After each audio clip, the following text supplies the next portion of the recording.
We will study today the philosophy of the meaning of Al-Qadr, and we will ask two characters to help us out through Surah Al-Kahf.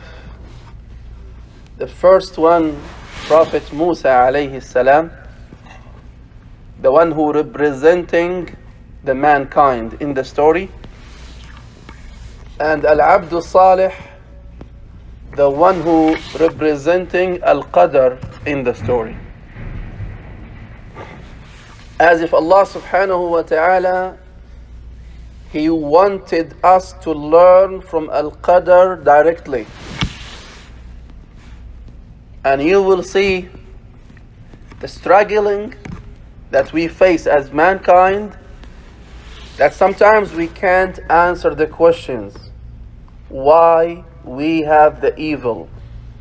Why we have the bad thing in our life? Why we have people being killed? Why we have the diseases? Why we have the shar in general? What is the reason? Allah is the most merciful, the most kind.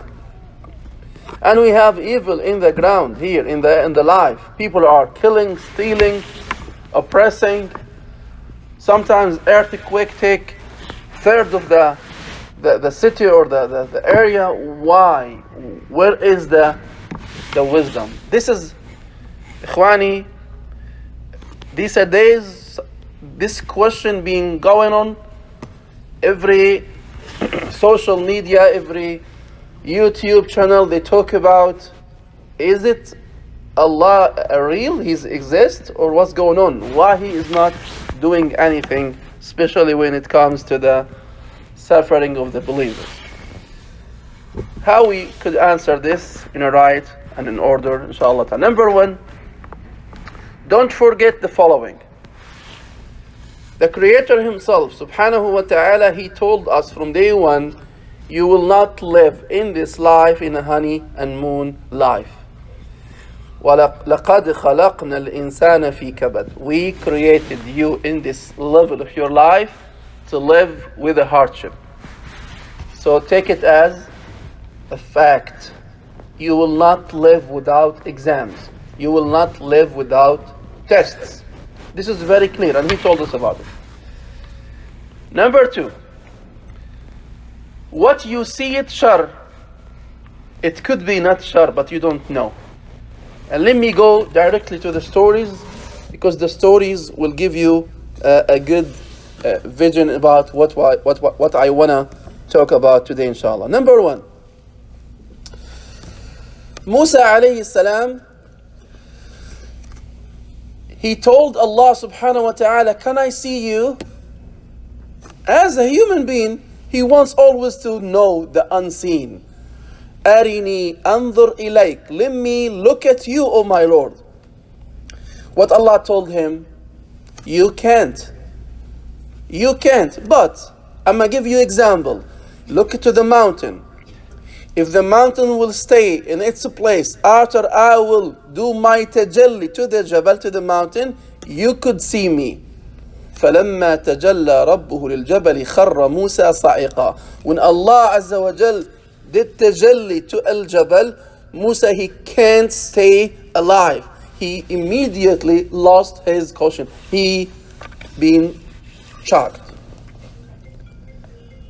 Number two, Allah Azza wa Jal, He want to answer the question for Musa. He says, okay, you want to learn about the qadr and the unseen? Go to the place that you will meet one of my ibad.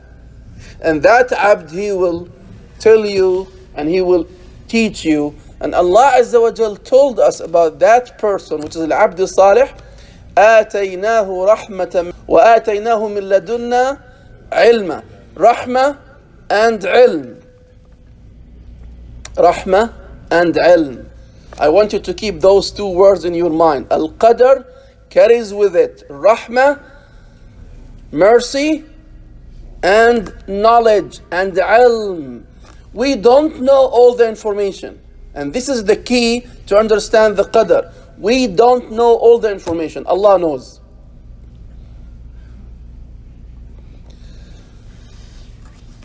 Then Musa asked that person to follow him.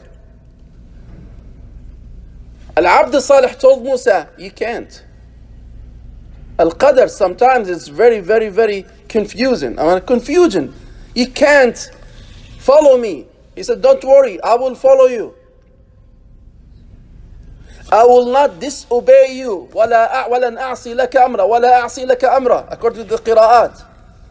I will not disobey you. Let me go with you. And he put a condition. You want to come with me, don't ask any question. Don't ask why. That's what we are doing now, learning. When you ask why, sometimes the question itself is what? It's not correct. You can't ask why because you don't have the knowledge. You don't have all the information. And I can't give you all the information. This is the main key. Allah Azza wa Jal is not giving you all the information because He knows that you can't afford. Example number 1. The masakin that they own the ship and they work with this ship in the sea. Musa and Al-Abd Salih, the one who representing Al-Qadr, they went to the ship, and the first moment he went to the ship, what he did, he broke it. خَرَقَهَا. Do you think the owner of the ship in that time, they saw it as a gift from that person, or they were mad? What are you doing to our ship? You broke our business. You stopped our ship. We can't work anymore. Who is this person? They were mad, and they saw what he did is a big evil, big shar. Am I right? Then he left, and he left them with that pain. How we can fix it now? We'll be out of business for maybe a week or more. We're losing. So they saw what he did shar. And Allah Azza wa Jal, this is the first type of qadr, ikhwani. You see it shar, then after a while, Allah will uncover it to you and you will realize that it wasn't shar. When the king came to their ship and he did the inspection and the ship wasn't good, he did not take it from them by force. They realized that what they saw with shar, it was khair for them. So this is the first type of the qadr, that Allah will send you something, you see it shar, but after a while you will realize that it wasn't shar, it was for your khair, but you don't know the knowledge. The information wasn't in your head in that time. Later on, by the way, we saw a lot of examples like that. In our life, we have a lot of examples. So this is the first type.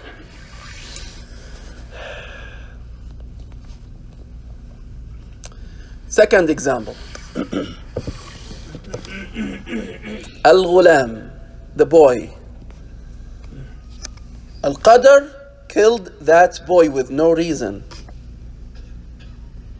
Musa, he was astonished and shocked. أَقَتَلْتَ نَفْسًا?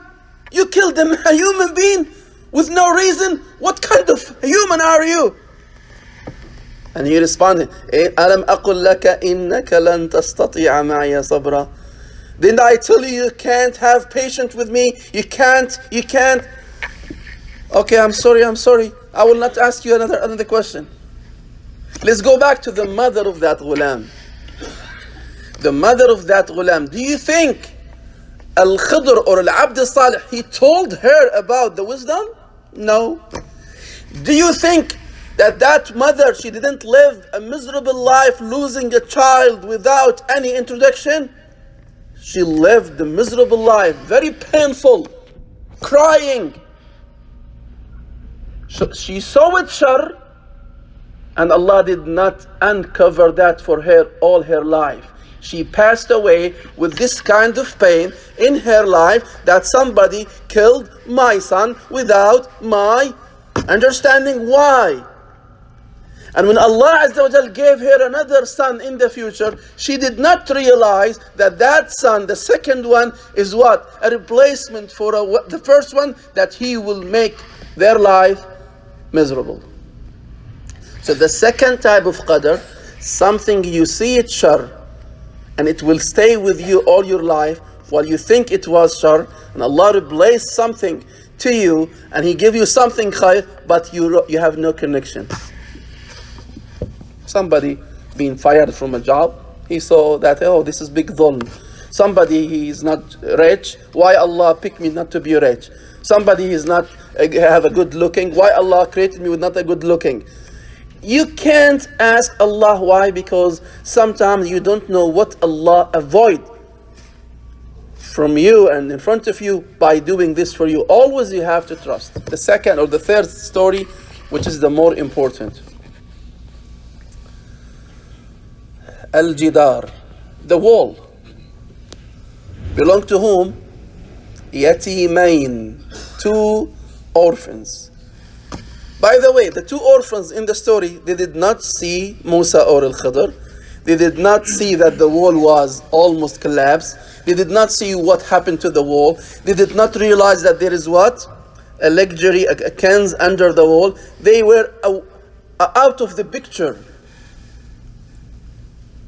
Shar was coming to you. Allah Azza wa Jal sent somebody to protect you with no knowledge from you. That's the story. So the third type of the qadr, Allah Azza wa Jal is preventing you from having a musibah, having a crisis, having a shar. Because of what? Your father, he was a good person. وَكَانَ أَبُوهُمَا صَالِحًا. So your salah, if you are a good person, if you do your duty toward Allah and your community and your family, by being salih, Allah Azza wa Jal will prevent your kids and your grandkids from having a shar in their life without even their knowledge. Allah is doing something in the khafa. What's khafa? We call it lutf. Inna Allah latiful lima yasha. With no knowledge from you. You are not aware about what's going on. Maybe the orphans, they were sleeping on that day, knowing nothing. But your sujood today will benefit your kids tomorrow. You live a straight life today, it will benefit your grandkids after tomorrow. That's why, ikhwani, the conclusion of this khutbah is how to build the trust and how to be always having the faith and the iman and the satisfaction. Alhamdulillah, I will work hard to do whatever I dream to do. That's fine. But at the end, if you can't achieve, don't be mad and don't be down and don't lose your hope and don't give up and don't start attacking Allah. Oh Allah, why me? You don't know what Allah avoid you, what Allah preventing shar from coming to you because of your khair or your salah or your parents' salah or your parents' good deeds, your parents' faith, etc., etc. This is, ikhwani, the summary of the story of Al-Khidr or Al-Abd Salih, to be more accurate, with Musa alayhi salam. Musa is representing the mankind. Al-Abd Salih, he was representing the Qadr. And Allah told Musa how to understand things after a while. Because now when you read the story, you know the answers. You know what's going on. You know why he killed. You know why he broke the ship. But the people in that time, they were not. So as today, a lot of things happening around us and we don't know the wisdom. We don't realize the ma'alat, the final. All what you have to build, the trust in Allah subhanahu wa ta'ala. And this is the meaning of the iman. Al-imanu bil-ghayb. To believe in the unseen. To trust Allah subhanahu wa ta'ala. To know that Allah has His own wisdom. Why He is not finishing the zalim. Why He is not doing it in a hurry. Why He's letting the oppressors do their job against the good people. Absolutely He is there. Absolutely He runs the kingdom. Absolutely He has a wisdom. So don't question His wisdom. You need an evidence? Let me tell you this evidence and finish with this. You know Badr battle, am I right? 1,000 mushrik from Quraysh, they invade Prophet Muhammad sallam in his city, And Allah subhanahu wa ta'ala, He sent the victory to the 314 Sahabi against the 1,000. And all those who've been killed in that battle, 70 mushrik. 70. Allah could kill all of them, am I right? True or false? Especially with the angels that they came to support the believers. What 1,000 men? In 1 second, Allah can take them all. Why He did not? Because He knows that from them you will see Sahaba. They will turn to be Sahaba. From them you will see the kids of them, they will be Sahaba. We don't realize these things. Same thing in our life today. Same thing when Allah subhanahu wa ta'ala said, ذَرْنِي وَمَنْ خَلَقْتُ وَحِيدًا. Don't ask me to finish the leaders of the kufr, because I know their existence is very important to your da'wah to be what? Popular. Just wait and trust and have the faith and do your job. And don't ask Allah why. This question you can't ask for Allah. Go and search. Go and make your iman more stronger by having the knowledge and the iman. And wait, trust.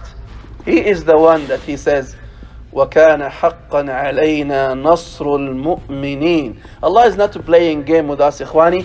Allah is not joking with us. Allah has nothing to do with these things. Allah has His wisdom and His program and His will, and everything will take place on time according to His knowledge and according to His mercy. Just all what you have to do is to trust, to build the faith, to build the iman. And this is not something you can buy it from Walmart. You have to train yourself. You have to educate yourself. You have to worship. You have to worship. To fear Allah subhanahu wa ta'ala and to have the knowledge, you have to worship Him. You have to be closer to Him.